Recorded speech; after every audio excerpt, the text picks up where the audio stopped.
Shamantakas Infraswari, Shamantakas Aurum. Premium 2, 3 and 4 BHK luxurious apartments near Pragati Nagar, Kaman, Bachapalli, Hyderabad. రాష్ట్ర వ్యాప్తంగా భిన్న వాతావరణం కొనసాగుతుంది. ఒకవైపు వర్ష సూచన కొనసాగుతుండనే ఇంకోవైపు అధిక ఉష్ణోగ్రతలు నమోదవుతున్నాయి.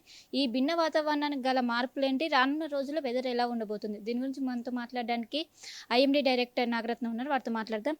మేడం చెప్పండి, ఉండట్టుండి ఒక్కసారిగా వాతావరణం చేంజ్ అవుతుంది, ఒకటేసారి వర్షం పడుతుంది, ఎండలు, దీని భిన్న వాతావరణ మార్పులేంటి?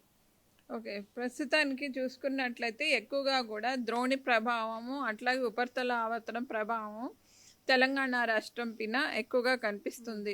ప్రస్తుతానికి ఉన్నటువంటి వాతావరణ పరిస్థితుల ప్రకారంగా చూసుకున్నట్లయితే రాయలసీమ దాని పరిసర ప్రాంతాల్లో ఉన్నటువంటి తమిళనాడు ఆ పరిసర ప్రాంతాల్లోని ద్రోణి ఒకటి 0.9 కిలోమీటర్స్ ఎత్తున ఆవరించి ఉండి ఇంకొక ఉపరితల ఆవర్తనం నిన్న ఉత్తర ఇంటీరియర్ కర్ణాటక మీద ఉన్నటువంటిది ఈరోజు రాయలసీమ పరిసర ప్రాంతాల్లోని 0.9 కిలోమీటర్స్ ఎత్తున కొనసాగుతుంది.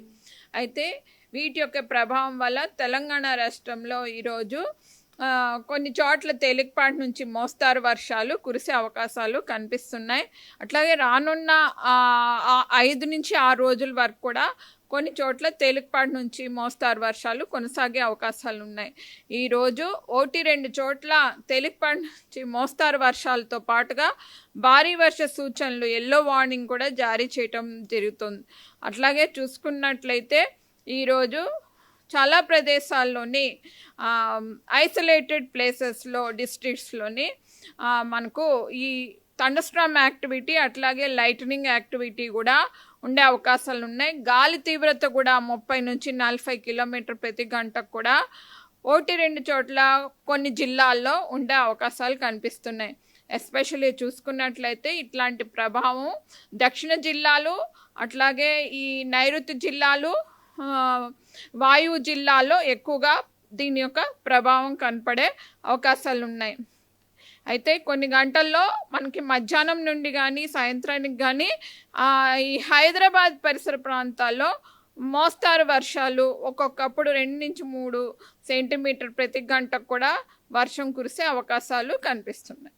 ప్రస్తుతం ఉష్ణోగ్రతలు కూడా ఎండాకాలంలో కొట్టినట్టు ఎక్కువగా కూడా నమోదవుతున్నాయి. ఎన్ని డిగ్రీలు నమోదవుతున్నాయి, ఎక్కువగా హైయెస్ట్గా ఎక్కడ నమోదవుతున్నాయి? ఇప్పుడు చూసుకుంటే ఎక్కువగా కూడా anomalous high temperatures, appreciable high అంటే 2 to 3 సెంటీమీటర్స్ అబోవ్ నార్మల్, కొన్ని చోట్ల అయితే 3 to 4 అబోవ్ నార్మల్ టెంపరేచర్స్ కూడా మ్యాక్సిమం టెంపరేచర్స్ నమోదవుతున్నాయి. అట్లాగే చూసుకున్నట్లయితే పగటిపూట ఉన్నటువంటి ఈ రిలేటివ్ హ్యూమిడిటీ 66-67 అబోవ్ కూడా కొన్ని చోట్ల ఈ హ్యూమిడిటీ ఉన్నది. సో ఇప్పుడు చూసుకుంటే ఉష్ణోగ్రతలు హైదరాబాద్ పరిసర ప్రాంతాల్లో 34 నుంచి 35 మధ్యన నమోదయ్యే అవకాశాలు ఎక్కువగా కనిపిస్తున్నాయి.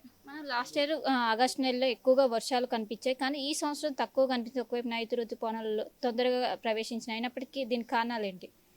ఇప్పుడు మనకి చూసుకుంటే ప్రతి ఏడాది ఒక లానిన ప్రభావం కానీ అల్లిన ప్రభావం కానీ కనపడటం చూసాము. సో వర్షపాతం అనేది అతి తక్కువ కానీ అతి ఎక్కువగా కూడా కురవడం జరిగింది. కానీ ఈసారి న్యూట్రల్ కండిషన్స్ ఎక్కువగా ఉన్నాయి.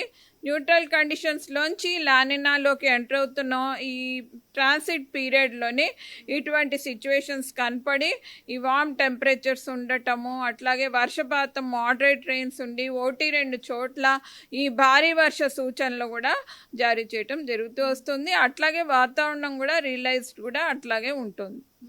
అంటే ఏ జిల్లాలో అయినా వర్షపాతం లోటు ఇప్పటి వరకు ఏమైనా కనిపించిందా? జిల్లాల్లో చూసుకుంటే కొన్ని దక్షిణ జిల్లాలు ఈ ఈశాన్య జిల్లాల్లోని ఈ లోటు అనేది కనిపిస్తూ వస్తుంది. ఉత్తర పశ్చిమ వాయువు జిల్లాల్లోని అధికంగా ఉంది వర్షపాతం. ఇప్పుడు ఉపరితల ఆవర్తనం దీని ప్రభావం వల్ల ఏమైనా అలర్ట్స్ ఇస్తున్నారా రాష్ట్రానికి చూస్తే వీటి ప్రభావం థండర్స్టార్మ్ యాక్టివిటీ అలర్ట్స్ అవి ఇవ్వటం జరిగింది. భారీ వర్ష సూచనలు దక్షిణ జిల్లాల్లో ఉమ్మడి మహబూబ్ నగర్ నాగర్ కర్నూలు ఏరియాకు ఇవ్వటం జరిగింది. ఒకసారి cloud movement explain. Cloud movement చూసుకుంటే ఇక్కడ మనకి సంగారెడ్డి, మెదక్, కామారెడ్డి ఈ నార్త్ జిల్లాలన్నీ కూడా ఈ పెద్దపల్లి అట్లాగే జయశంకర్ భూపాలపల్లి వరకు కూడా రంగారెడ్డి మహబూబ్ నగర్లో కూడా కొన్ని క్లౌడ్స్ అవి ఎంటర్ అవుతున్నాయి. సో క్రమేపగా కూడా చెదురుమదురు ఈ ప్రాంతం అంతటిగా కూడా వ్యాపించే అవకాశాలు కనిపిస్తున్నాయి. అంటే పూర్తి స్థాయిలో వర్షాలు ఎప్పుడు పడే అవకాశం ఉంది? మాన్సూన్ సీజన్ స్టార్ట్ అయ్యాక మనకు అంటే దాదాపు వారం రోజుల పాటు కూడా ఎక్కువగా వర్షాలు చూస్తాం, కానీ ఈ సంవత్సరం అలా కాలేదు. ఎప్పుడు స్టార్ట్ అయ్యే అవకాశం ఉంది? ప్రస్తుతం ఆల్రెడీ మనకి 2-3 దఫాలు వర్షాలు బాగానే కురిసాయి. ఇప్పుడు ఆగస్ట్ నెలలో బ్రేక్ మాన్సూన్ అది నడుస్తుంది. అయినప్పటికీ కూడా ఈ ద్రోణి ప్రభావం వల్ల, ఈ సర్క్యులేషన్స్ యొక్క ప్రభావం వల్ల చెదురుమదురుగా ఇట్లాగ తడస్ట్రామ్ యాక్టివిటీ అది కంటిన్యూ అవుతూనే ఉంది. సో సెప్టెంబర్ ఫస్ట్ వీక్ ఆ ప్రాంతాల్లో కానీ లాస్ట్ వీక్ ఆఫ్ ఆగస్ట్ నుంచి కూడా మళ్ళీ ఈ వర్షం యొక్క ఉధృతి పెరిగే అవకాశం ఉంది. సో మొత్తం మీద మనం చూసుకున్నట్లయితే ఏదైతే ఉపరితల ఆవర్తనం ప్రభావం వల్ల ఏదైతే కొన్ని జిల్లాల్లో తేలికపాటి నుండి మోస్తారు వర్షాలు పడే అవకాశం ఉంది. ముఖ్యంగా హైదరాబాద్లో ఒక్కసారిగా వాతావరణం చేంజ్ అవుతుంది. అదేవిధంగా ఉష్ణోగ్రతలు కూడా 34 నుంచి 36 సాధారణం కంటే 4 నుంచి 5 డిగ్రీలు అధికంగా నమోదవుతుంది. ఇదే వాతావరణం దాదాపు 6 రోజుల వరకు కంటిన్యూ అయ్యే అవకాశం ఉంది. ఆగస్టు చివరి వారం నుంచి మనకు వర్షాలు అనేది విస్తారంగా పడే అవకాశం ఉంది. ఇప్పటి వరకు కూడా ఎక్కడైనా చెదురుమదురు వర్షాలు పడే అవకాశం ఉంది. ఒకవైపు సంగారెడ్డి కావచ్చు, ఈ జిల్లాలో ఈ రోజు నుంచి 6 రోజుల పాటు వర్షాలు ఎక్కువగా పడే అవకాశం ఉందని ఒకవైపు వాతావరణ శాఖ అధికారులు చెప్తున్నారు. కెమెరా పర్సన్ శివతో కలిసి శిల్పా టీవీ హైదరాబాద్. మరిన్ని వీడియోస్ కోసం ఛానల్ ని సబ్స్క్రైబ్ చేయండి. లేటెస్ట్ అప్డేట్స్ కోసం వాట్సాప్ ఛానల్ ని ఫాలో చేయండి. అండ్ లింక్ డిస్క్రిప్షన్ లో ఉంది.